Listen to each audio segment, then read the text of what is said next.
ਜਿਹੜਾ ਹੈਗਾ ਉਹ ਬੜੇ ਜ਼ੋਰਾਂ ਸ਼ੋਰਾਂ ਨਾਲ ਮਨਾਇਆ ਜਾ ਰਿਹਾ ਹੈ। ਸੱਚ ਧਰਮ ਅਨੁਸਾਰ ਉਹਦਾ ਜਿਹੜਾ ਕੰਪੈਰੀਜ਼ਨ ਕਰਾਂਗੇ, ਸੱਚ ਫਿਲਾਸਫੀ, ਸਨਾਤਨ ਫਿਲਾਸਫੀ ਦੇ ਅਨੁਸਾਰ ਕੁੰਭ ਮੇਲਾ ਕੀ ਹੈਗਾ। ਕੁੰਭ ਮੇਲਾ ਭਾਰਤ ਵਿੱਚ ਇੱਕ ਬਹੁਤ ਵੱਡਾ ਤਿਉਹਾਰ ਹੈ ਜਾਂ ਸਮਾਗਮ ਹੈ ਜੋ ਹਰ 12 ਸਾਲਾਂ ਬਾਅਦ ਮਨਾਇਆ ਜਾਂਦਾ ਹੈ। ਇੱਕ ਵੱਡਾ ਤਿਉਹਾਰ ਹੈ ਜਿਸ ਲੱਖਾਂ ਲੋਕ ਆਪਣੇ ਆਪਣੇ ਵਿਸ਼ਵਾਸਾਂ ਦਾ ਜਸ਼ਨ ਮਨਾਉਣ ਲਈ ਇਕੱਠੇ ਹੁੰਦੇ ਹਨ। ਲੋਕ ਇਸ ਤਿਉਹਾਰ ਵਿੱਚ ਸ਼ਾਮਲ ਹੋਣ ਲਈ ਪੂਰੇ ਭਾਰਤ ਇੱਥੋਂ ਤੱਕ ਕਿ ਦੂਜੇ ਦੇਸ਼ਾਂ ਤੋਂ ਵੀ ਯਾਤਰਾ ਕਰਦੇ ਹਨ। ਲੋਕ ਕੁੰਭ ਮੇਲੇ ਵਿੱਚ ਕਿਉਂ ਜਾਂਦੇ ਹਨ? ਲੋਕਾਂ ਦਾ ਮੰਨਣਾ ਹੈ ਕਿ ਜੇਕਰ ਉਹ ਕੁੰਭ ਮੇਲੇ ਦੌਰਾਨ ਪਵਿੱਤਰ ਨਦੀਆਂ ਵਿੱਚ ਇਸ਼ਨਾਨ ਕਰਦੇ ਹਨ ਤਾਂ ਉਹਨਾਂ ਦੇ ਪਾਪ ਧੋ ਹੋ ਜਾਂਦੇ ਹਨ। ਉਹਨਾਂ ਨੂੰ ਅੰਦਰੋਂ ਚੰਗਾ ਮਹਿਸੂਸ ਹੁੰਦਾ ਹੈ। ਨਦੀਆਂ ਨੂੰ ਬਹੁਤ ਪਵਿੱਤਰ ਮੰਨਿਆ ਜਾਂਦਾ ਹੈ। ਬਹੁਤ ਸਾਰੇ ਲੋਕ ਮਹਿਸੂਸ ਕਰਦੇ ਆ ਇਹ ਉਹਨਾਂ ਨੂੰ ਅਧਿਆਤਮਿਕ ਤੌਰ 'ਤੇ ਸਾਫ਼ ਹੋਣ ਵਿੱਚ ਮਦਦ ਕਰਦੀਆਂ ਹਨ। ਕੁੰਭ ਮੇਲੇ ਵਿੱਚ ਲੋਕ ਕਈ ਵੱਖ-ਵੱਖ ਗਤੀਵਿਧੀਆਂ ਵਿੱਚ ਹਿੱਸਾ ਲੈਂਦੇ ਹਨ। ਉਹ ਉੱਥੇ ਬੈਠ ਕੇ ਉਹ ਜਿਹੜੇ ਪੰਡਤ ਹੁੰਦੇ ਆ ਜਾਂ ਹੋਰ ਜੋਗੀ ਹੁੰਦੇ ਆ ਜਾਂ ਸੰਨਿਆਸੀ ਹੁੰਦੇ ਆ, ਉਹਨਾਂ ਦੇ ਕੋਲ ਬੈਠ ਕੇ ਇੱਛਾਵਾਂ ਹੁੰਦੀਆਂ ਉਹਨਾਂ ਬਾਰੇ ਉਹਨਾਂ ਨੂੰ ਪੁੱਛਣ ਦੀ ਕੋਸ਼ਿਸ਼ ਕਰਦੇ ਹੈਗੇ। ਅਤੇ ਉਹਨਾਂ ਦਾ ਵਿਸ਼ਵਾਸ ਹੈ ਕਿ ਇਹ ਪ੍ਰਾਰਥਨਾਵਾਂ ਜਾਪ ਜਿੱਥੇ ਲੋਕਾਂ ਵਿੱਚ ਸਾਡੇ ਵਿੱਚ ਖੁਸ਼ੀ ਪੈਦਾ ਕਰੂਗਾ, ਸਾਡਾ ਜਿਹੜਾ ਜੀਵਨ ਵਧੀਆ ਹੋ ਜਾਊਗਾ। ਅਤੇ ਉਹਨਾਂ ਨੂੰ ਲੱਗਦਾ ਕਿ ਇਹ ਜਿਹੜੇ ਸਾਧੂ ਆ, ਜੋਗੀ ਆ, ਪੰਡਤ ਆ, ਜਿਹੜੇ ਉੱਥੇ ਗਏ ਹੁੰਦੇ ਹਨ, ਜਿਹੜਾ ਲੋਕਾਂ ਨੂੰ ਉਪਦੇਸ਼ ਕਰਦੇ ਹਨ ਕਿ ਇਹ ਕੋਈ ਗਿਆਨਵਾਨ ਹਨ, ਇਸ ਲਈ ਉਹ ਖੁਸ਼ ਹੋ ਕੇ ਉਹ ਇਹਨਾਂ ਨਾਲ ਫੋਟੋਆਂ ਖਿਚਾਉਂਦੇ ਹਨ। ਜਦੋਂ ਕੁੰਭ ਮੇਲਾ ਦੇ ਕੰਪੈਰੀਜ਼ਨ ਆਪਾਂ ਸਿੱਖ ਧਰਮ ਨੂੰ ਦੇਖਦੇ ਹਾਂ ਜਾਂ ਸੱਚ ਧਰਮ ਕਰ ਲਓ। ਸਿੱਖ ਧਰਮ ਦਾ ਵੀ ਮਤਲਬ ਹੁੰਦਾ ਸਿੱਖਿਆ ਵਾਲਾ ਧਰਮ। ਜੇ ਆਪਾਂ ਸਿੱਖਿਆ ਲੈ ਰਹੇ ਤਾਂ ਸਿੱਖ ਹੈਗੀ, ਗੁਰਬਾਣੀ ਦੇ ਉਪਦੇਸ਼ ਦੀ ਸਿੱਖਿਆ ਲੈ ਰਹੇ ਹਾਂ। ਰਾਮਦਾਸ ਸਰੋਵਰ ਨਹਾਤੇ ਸਭ ਉਤਰੇ ਪਾਪ ਕਮਾਤੇ। ਹੁਣ ਅਸੀਂ ਵੀ ਕੀ ਕੀਤਾ ਹੈਗਾ ਕਿ ਗੁਰਬਾਣੀ ਦਾ ਇਹ ਜਿਹੜਾ ਸ਼ਬਦ ਹੈਗਾ ਇਹਦਾ ਮਤਲਬ ਰਾਮਦਾਸ ਸਰੋਵਰ। ਹੁਣ ਸਰੋਵਰ ਕਹਿੰਦੇ ਤੀਰਥ ਨਹਾਵਣ ਜਾਓ, ਤੀਰਥ ਨਾਮ ਹੈ। ਤੀਰਥ ਸ਼ਬਦ ਵਿਚਾਰ ਅੰਤਰੀ ਗਿਆਨ ਹੈ। ਸਰੋਵਰ ਹੈਗਾ ਉਹ ਜਿਹੜਾ ਅੰਦਰ ਹਿਰਦਾ ਹੈਗਾ, ਹਿਰਦੇ ਵਿੱਚ ਜਿਹੜਾ ਸਭੇ ਘਟ ਰਾਮ ਬੋਲੇ, ਰਾਮਾ ਬੋਲੇ, ਰਾਮ ਬਿਨਾ ਕੋ ਬੋਲੇ ਰੇ, ਉਹਦੀ ਗੱਲ ਸੀਗੀ। ਗੁਰ ਚੇਲੇ ਕੀ ਸੰਧੀ ਮਿਲਾਈ, ਦੇਖਿਆ ਦਾਰੂ ਭੋਜਨ ਖਾਏ। ਹੁਣ ਜਿਹੜਾ ਗੁਰ ਚੇਲਾ ਜਿਹੜਾ ਗਿਆਨ ਸੀ ਅੰਦਰ ਹਿਰਦੇ ਵਿੱਚ, ਉਹਦੇ ਨਾਲ ਜਿਹੜਾ ਚੇਲਾ ਜਿਹੜਾ ਮਨ ਸੀਗਾ ਉਹਨੇ ਜਿਵੇਂ ਕਹਿ ਲਓ ਕਿ ਗੁਰਬਾਣੀ ਦੇ ਉਪਦੇਸ਼ ਨਾਲ ਇਹ ਜਿਹੜਾ ਸੰਸਾਰੀ ਮਨ ਹੈਗਾ, ਜਿਹੜਾ ਆਪਣਾ ਮਨ ਹੈ ਜੀਵਾਂ ਦਾ, ਇਹਨੇ ਉਹਦੇ ਨਾਲ ਸੰਧੀ ਕਰਨੀ ਆ, ਉਹਦੇ ਨਾਲ ਆਪਣਾ ਸੁਭਾਅ ਮਿਲਾਉਣਾ ਸੀਗਾ। ਅਤੇ ਇਹ ਸੁਭਾਅ ਮਿਲਾਉਣ ਨੂੰ ਜੇ ਦਾਸ ਦਾ ਆਪਣੇ ਮੂਲ ਦੇ ਨਾਲ ਰਾਮ ਦੇ ਨਾਲ ਸੁਭਾਅ ਮਿਲ ਗਿਆ ਤਾਂ ਸਰੋਵਰ ਵਿੱਚ ਨਹਾਉਣ ਹੋ ਗਿਆ ਹੈਗਾ। ਸਭ ਉਤਰੇ ਪਾਪ ਕਮਾਤੇ। ਫਿਰ ਜਿਹੜਾ ਉਹ ਪਾਪ ਪੁੰਨ ਮੰਨਦਾ, ਕਿਉਂਕਿ ਪਹਿਲਾਂ ਗੁਰਬਾਣੀ ਦਾ ਵਿਰੋਧ ਕਰਦਾ ਸੀ ਅਤੇ ਹੁਣ ਉਹ ਗੁਰਬਾਣੀ ਦਾ ਉਹਨੇ ਵਿਰੋਧ ਛੱਡ ਦਿੱਤਾ ਹੈ। ਇਸ ਤਰ੍ਹਾਂ ਉਹਦਾ ਅੱਗੇ ਤੋਂ ਵਿਰੋਧ ਨਹੀਂ ਹੋਊਗਾ ਅਤੇ ਇਸ ਕਰਕੇ ਉਹਦਾ ਨਿਜਕਰ ਵਾਸਾ ਹੋ ਜਾਊਗਾ। ਜਿਹੜੇ ਉਹ ਪਾਪ ਹੁੰਦਾ ਨਹੀਂ ਹੈ, ਪਰ ਉਹਨੇ ਪਾਪ ਪੁੰਨ ਜਿਹੜੇ ਉਹ ਮਨ ਕਾ ਕਹਿਆ ਮਨਸਾ ਕਰੇ, ਇਹ ਮਨ ਪਾਪ ਪੁੰਨ ਚਰੇ। ਹੁਣ ਜਿੰਨਾ ਚਿਰ ਬੁੱਧੀ ਮਨ ਦੇ ਪਿੱਛੇ ਲੱਗਦੀ ਹੈ ਪਾਪ ਪੁੰਨ ਨੂੰ ਮੰਨਦੀ ਹੈਗੀ। ਪਾਪ ਪੁੰਨ ਤੇ ਭਈ ਕਹਾਵਤ ਇੱਕ ਕਹਾਵਤ ਹੈ ਜਿਹੜੀ ਲੋਕਾਂ ਨੇ ਆਪਣੇ ਹਿਸਾਬ ਨਾਲ ਇਹ ਬਣਾਈ ਹੋਈ ਹੈਗੀ ਆ, ਪਰ ਅਸਲ ਵਿੱਚ ਗੁਰਬਾਣੀ ਅਨੁਸਾਰ ਹਰ ਜੀਉ ਭਾਵੇ ਸੋਈ ਜੀਉ ਕਰਨ। ਜੇ ਸਾਰਾ ਕੁਛ ਹੁਕਮ ਵਿੱਚ ਹੁੰਦਾ ਹੈ ਤਾਂ ਫਿਰ ਆਪਾਂ ਪਾਪ ਪੁੰਨ ਨਹੀਂ ਕਰ ਸਕਦੇ, ਕਿਉਂਕਿ ਜਬ ਜਾਣੇ ਮੈਂ ਕੁਛ ਕਰਤਾ ਤਬ ਲਗ ਗਰਭ ਜੂਨ ਮੈਂ ਫਿਰਤਾ। ਜਿੰਨਾ ਚਿਰ ਇਹ ਮੰਨਦਾ ਕਿ ਮੈਂ ਕੁਛ ਕਰਦਾ, ਉਨਾ ਚਿਰ ਇਹ ਪਾਪ ਪੁੰਨ ਜਿਹੜਾ ਫਿਰ ਇਹ ਉਹਦੇ ਕਰਕੇ ਇਹ ਬੰਝਿਆ ਪਿਆ ਹੈਗਾ। ਗਲਤ ਧਾਰਨਾਵਾਂ ਕਰਕੇ, ਅਗਿਆਨਤਾ ਕਰਕੇ ਇੱਥੇ ਫਸਿਆ ਹੈਗਾ। ਹੁਣ ਅਸੀਂ ਵੀ ਕੀ ਕੀਤਾ, ਰਾਮਦਾਸ ਸਰੋਵਰ ਹਰਿਮੰਦਰ ਸਾਹਿਬ ਜਿੱਥੇ ਹੈਗਾ ਉੱਥੇ ਜਿਹੜਾ ਸਰੋਵਰ ਬਣਿਆ ਉਹਨੂੰ ਰਾਮਦਾਸ ਦਾ ਨਾਂ ਦਿੱਤਾ, ਰਾਮਦਾਸ ਦਾ ਸਰੋਵਰ। ਕਿਉਂਕਿ ਜਿਹੜਾ ਅੰਤਰਮੁਖੀ ਧਿਆਨ ਸੀ ਉਹਨੂੰ ਭਟਕਾਉਣ ਦੇ ਲਈ ਇਹ ਹਿੰਦੂ ਮੱਤ ਪਿੱਛੇ ਲੱਗ ਕੇ ਜਾਂ ਸਨਾਤਨ ਮੱਤ ਪਿੱਛੇ ਲੱਗ ਕੇ, ਉਹਨਾਂ ਦੀ ਮੱਤ ਪਿੱਛੇ ਲੱਗ ਕੇ ਆਪਾਂ ਉਹ ਜਿਹੜਾ ਸਰੋਵਰ ਸੀਗਾ ਉਹਨੂੰ ਕਹਿ ਦਿੱਤਾ ਕਿ ਇਹ ਸਰੋਵਰ ਵਿੱਚ ਨਹਾਉਣ ਦੇ ਨਾਲ ਤੁਹਾਡੇ ਪਾਪ ਧਰ ਜਾਂਦੇ ਹਨ।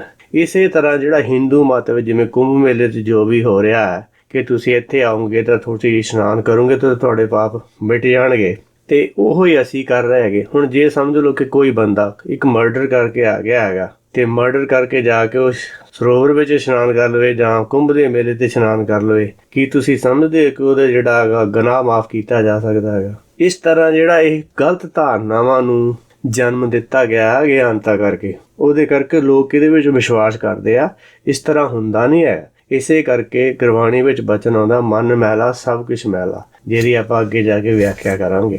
ਨਿਰਮਲ ਹੋਏ ਕਾਰੇ ਸਨਾਨਾ, ਗੁਰ ਪੂਰੇ ਕੀਨੇ ਦਾਨਾ। ਜੇ ਆਪਾਂ ਮੰਨਦੇ ਹਾਂ ਕਿ ਜਿਹੜਾ ਰਾਮਦਾਸ ਸਰੋਵਰ ਜਿਹੜਾ ਹਰਿਮੰਦਰ ਸਾਹਿਬ 'ਚ ਬਣਿਆ ਉਹਨੂੰ ਕਿਹਾ ਗਿਆ ਹੈ, ਤਾਂ ਫਿਰ ਦੱਸੋ ਕਿ ਕਹਿੰਦੇ ਨਿਰਮਲ ਹੋਏ ਉਹਦੇ ਵਿੱਚ ਇਹ ਕਿਹੜਾ ਇਸ਼ਨਾਨ ਕਰਦਾ ਹੈ ਉਹ ਨਿਰਮਲ ਹੋ ਜਾਂਦਾ ਹੈ ਅਤੇ ਗਿਆਨ ਉਹਨੂੰ ਪੂਰਾ ਮਿਲ ਜਾਂਦਾ ਅਤੇ ਉਹ ਫਿਰ ਅੱਗੇ ਦਾਨ ਕਰਦਾ ਹੈਗਾ। ਦਾਨ ਕਾਹਦਾ ਕਰਦਾ? ਦਇਆ ਜਾਣੇ ਜੀ ਕੀ ਕਿਛ ਪੁੰਨ ਦਾਨ ਕਰੇ।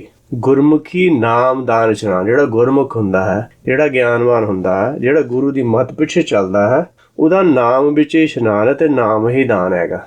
ਪਰ ਤੁਸੀਂ ਹੁਣ ਜੇ ਆਪਾਂ ਮੰਨਦੇ ਆ ਕਿ ਹਰਿਮੰਦਰ ਸਾਹਿਬ ਵਾਲੇ ਸਰੋਵਰ ਦੀ ਗੱਲ ਕੀਤੀ ਹੈ ਤੇ ਉਹ ਕੁੰਭ ਵਾਲੇ ਮੇਲੇ ਦੀ ਗੱਲ ਕਰਦੇ ਆ, ਜਾਂ ਗੰਗਾ ਦੇ ਉੱਥੇ ਜਾਂ ਹੋਰ ਜਿਹੜੀਆਂ ਨਦੀਆਂ ਤੇ ਇਸ਼ਨਾਨ ਕਰਦੇ ਉਹਦੀ ਗੱਲ ਕਰਦੇ ਆ। ਕੀ ਉਹ ਤੋਂ ਬਾਅਦ ਨਹਾਉਣ ਤੋਂ ਬਾਅਦ, ਹੁਣ ਜੇ ਨਹਾਉਣ ਤੋਂ ਬਾਅਦ ਇਸ਼ਨਾਨ ਕਰਨ ਤੋਂ ਬਾਅਦ ਜਿੰਨੇ ਵੀ ਆਪਾਂ ਸਿੱਖ ਵੀ ਜਿਹੜੇ ਹਰਿਮੰਦਰ ਸਾਹਿਬ ਇਸ਼ਨਾਨ ਕਰਦੇ ਆ, ਜੇ ਨਿਰਮਲ ਹੁੰਦੇ ਤਾਂ ਹੁਣ ਤੱਕ ਆਪਾਂ ਨੂੰ ਗੁਰਬਾਣੀ ਦੇ ਗਿਆਨ ਦੀ ਸਮਝ ਹੁੰਦੀ। ਜੇ ਆਪਾਂ ਸਮਝ ਲਈਏ ਇਹ ਸਰੋਵਰ ਵਿੱਚ ਇਸ਼ਨਾਨ ਕਰਨ ਦੇ ਨਾਲ ਪਾਪ ਉਤਰ ਜਾਂਦੇ ਹੈਗੇ ਤੇ ਆਪਾਂ ਹੁਕਮ ਦਾ ਵਿਰੋਧ ਛੱਡ ਦਿੱਤਾ ਹੁੰਦਾ ਤੇ ਆਪਾਂ ਨੂੰ ਗਿਆਨ ਹੁੰਦਾ। ਜਿਹੜਾ ਸਰੋਵਰ ਅੰਦਰ ਹੈ ਉੱਥੇ ਗੁਰ ਪੂਰਾ ਹੈਗਾ। ਪੂਰੇ ਗੁਰ ਕਾ ਸੁਨ ਉਪਦੇਸ਼ ਪਾਰ ਬ੍ਰਹਮ ਨਿਕਟ ਕਰ ਪੇਖ। ਹੁਣ ਪੂਰੇ ਗੁਰ ਦਾ ਜਿਹੜਾ ਉਪਦੇਸ਼ ਸੁਣਨਾ ਹੈਗਾ ਤੇ ਪਾਰ ਬ੍ਰਹਮ ਹੁਕਮ ਨੂੰ ਆਪਣੇ ਅੰਗ ਸੰਗ ਸਮਝਣਾ ਹੈਗਾ। ਗੁਰ ਮੇਰੇ ਸੰਗ ਸਦਾ ਹੈ ਨਾਲੇ। ਹੁਣ ਗੁਰ ਤਾਂ ਸੰਗ ਹੈਗਾ। ਬਾਹਰ ਮੁਖੀ ਧਿਆਨ ਹੋਣ ਕਰਕੇ ਆਪਾਂ ਬਾਹਰ ਮੁਖੀ ਸਾਰੀਆਂ ਚੀਜ਼ਾਂ ਦੇ ਪਿੱਛੇ ਲੱਗੇ ਹੋਏ ਆ। ਪਰ ਅਸਲੀ ਇਸ਼ਨਾਨ ਜਿਹੜਾ ਨਿਰਮਲ ਹੋਏ ਕਰ ਇਸ਼ਨਾਨ ਆ, ਜਿਹੜਾ ਨਿਰਮਲ ਹੋਣਾ ਸੀ ਇਸ਼ਨਾਨ ਕਰਕੇ, ਉਹ ਤੀਰਥ ਨਾ ਬਣ ਜਾਓ ਤੀਰਥ ਨਾਮ ਹੈ। ਜਿਹੜਾ ਅੰਦਰ ਆਪਣੇ ਮਨ ਦੇ ਨਾਲ ਗੁਰ ਕੀ ਸੇਵਾ ਸ਼ਬਦ ਵਿਚਾਰ ਕਰਨ ਨਾਲ ਨਿਰਮਲ ਹੋਣਾ ਸੀ ਤੇ ਉਹਦੇ ਨਾਲ ਨਿਰਮਲ ਹੋਣਾ ਸੀ। ਮਨ ਧੋਵੋ ਸ਼ਬਦ ਆਗੂ ਹਰਿ ਸਿਉ ਰਜਤ ਲੈ। ਮਨ ਧੋਤਾ ਜਾਣਾ ਸੀਗਾ ਤੇ ਫਿਰ ਉਹਦੇ ਨਾਲ ਅੰਦਰੋਂ ਗਿਆਨ ਪੂਰਾ ਪੈਦਾ ਹੋਣਾ ਸ਼ੁਰੂ ਹੋ ਜਾਣਾ ਸੀ। ਅੰਦਰੋਂ ਨਾਮ ਪ੍ਰਗਟ ਹੋਣਾ ਸ਼ੁਰੂ ਹੋ ਜਾਣਾ ਸੀਗਾ। ਅੰਦਰੋਂ ਤੁਰਕੀ ਬਾਣੀ ਜਿਹੜੀ ਹੈਗੀ ਉਹਦੀ ਸਮਝ ਆਉਣੀ ਸ਼ੁਰੂ ਹੋਣੀ ਸੀ ਤੇ ਗੁਰ ਪੂਰੇ ਕੀਨੇ ਦਾਨਾ। ਫਿਰ ਉਹ ਗਿਆਨ ਪੂਰੇ ਦੀ ਸਮਝ ਆਉਣ ਤੋਂ ਬਾਅਦ ਫਿਰ ਦਾਨ ਹੁੰਦਾ। ਦਇਆ ਜਾਣੇ ਜੀ ਕੀ ਕਿਛ ਪੁੰਨ ਦਾਨ ਕਰੇ। ਫਿਰ ਉਹ ਜਿਹੜੀ ਆਤਮਾ ਦਾ ਗਿਆਨ ਦੇਣਾ ਹੈਗਾ ਉਹ ਦਾਨ ਕਰਨਾ ਹੈਗਾ। ਉਹ ਦਇਆ ਹੈਗੀ ਹੈ ਜੀ ਦੀ, ਜਿਹੜੀ ਜੀ ਤੇ ਦਇਆ ਕਰਨੀ, ਆਤਮਾ ਦਾ ਗਿਆਨ ਸਮਝਾਉਣਾ ਹੈਗਾ। ਪਰ ਆਪਾਂ ਵੀ ਸੇਮ ਚੀਜ਼ ਹੀ ਕਰ ਰਹੇ। ਆਪਾਂ ਨੂੰ ਇੱਥੇ ਕੁੰਭ ਦੇ ਮੇਲੇ ਤੋਂ ਇਹ ਸਿੱਖਿਆ ਮਿਲਦੀ ਹੈ ਕਿ ਜੋ ਉਹ ਕਰ ਰਹੇ ਸੀ ਕਿ ਆਪਾਂ ਵੀ ਉਹੀ ਕਰਦੇ ਹਾਂ। ਜੇ ਉਹ ਆਪਾਂ ਕਰਦੇ ਹਾਂ ਤਾਂ ਫਿਰ ਇਹਦਾ ਮਤਲਬ ਆਪਾਂ ਵੀ ਉਹੀ ਹਿੰਦੂ ਹੀ ਹਾਂ ਜੋ, ਪਰ ਆਪਾਂ ਸਿਰਫ ਕੱਪੜੇ ਬਦਲੇ ਹੈਗੇ ਆ। ਆਪਣੀ ਜਿਹੜੀ ਫਿਲਾਸਫੀ ਹੈ, ਜਿਹੜੀ ਵਿਚਾਰਧਾਰਾ, ਉਹ ਆਪਣੇ ਕੋਲ ਗੁਰਬਾਣੀ ਵਾਲੀ ਨਹੀਂ ਹੈਗੀ। ਇਸ ਕਰਕੇ ਗੁਰਬਾਣੀ ਕਹਿੰਦੀ ਹੈ ਗੁਰ ਕੀ ਮਾਤੂ ਲੈ ਆਨੇ ਭਗਤੀ ਬਿਨਾ ਵੋ ਡੁੱਬੇ ਸਿਆਣੇ। ਗਿਆਨ ਵਾਲੀ ਮੱਤ ਲੈ ਲਾ। ਗਿਆਨ ਵਾਲੀ ਮੱਤ ਤੋਂ ਬਗੈਰ ਜਿਹੜੇ ਦੂਸਰੇ ਹੈਗੇ ਉਹ ਵੀ ਡੁੱਬ ਰਹੇ ਆ ਤੇ ਆਪਾਂ ਵੀ ਡੁੱਬੇ ਪਏ ਹੈਗੇ ਆ। ਤੇ ਜੇ ਕਿਸੇ ਨੇ ਇਹਦੇ ਵਿੱਚੋਂ ਬਾਹਰ ਨਿਕਲਣਾ ਤੇ ਉਹਨੂੰ ਗੁਰਬਾਣੀ ਦੇ ਉਪਦੇਸ਼ ਨੂੰ ਸੁਣਨਾ ਚਾਹੀਦਾ, ਮੰਨਣਾ ਚਾਹੀਦਾ ਹੈ, ਫਿਰ ਉਹਦੇ ਅਨੁਸਾਰ ਉਹਦੇ ਉੱਤੇ ਚੱਲਣਾ ਚਾਹੀਦਾ ਹੈ। ਤੇ ਇਸ ਤਰ੍ਹਾਂ ਕਰਨ ਦੇ ਨਾਲ ਆਪਾਂ ਜਿਹੜੇ ਪਾਪ ਕਮਾਤੇ ਸੀਗੇ, ਜਿਹੜਾ ਹੁਕਮ ਦਾ ਵਿਰੋਧ ਕਰਦੇ ਸੀ, ਉਹ ਹੁਕਮ ਦਾ ਵਿਰੋਧ ਛੱਡ ਦੇਵਾਂਗੇ ਤੇ ਹੁਕਮ ਵਿੱਚ ਚੱਲਣਾ ਸ਼ੁਰੂ ਕਰ ਦੇਵਾਂਗੇ। ਉਹਦੇ ਨਾਲ ਫਿਰ ਕੀ ਹੋਊਗਾ? ਕਹਿੰਦੇ ਮਨ ਮੈਲਾ ਸਭ ਕੁਛ ਮੈਲਾ, ਤਨ ਧੋਤੇ ਮਨ ਹੱਛਾ ਨਹੀਂ ਹੋਏ। ਫਿਰ ਇਹਦੀ ਸਮਝ ਆ ਜਾਊਗੀ।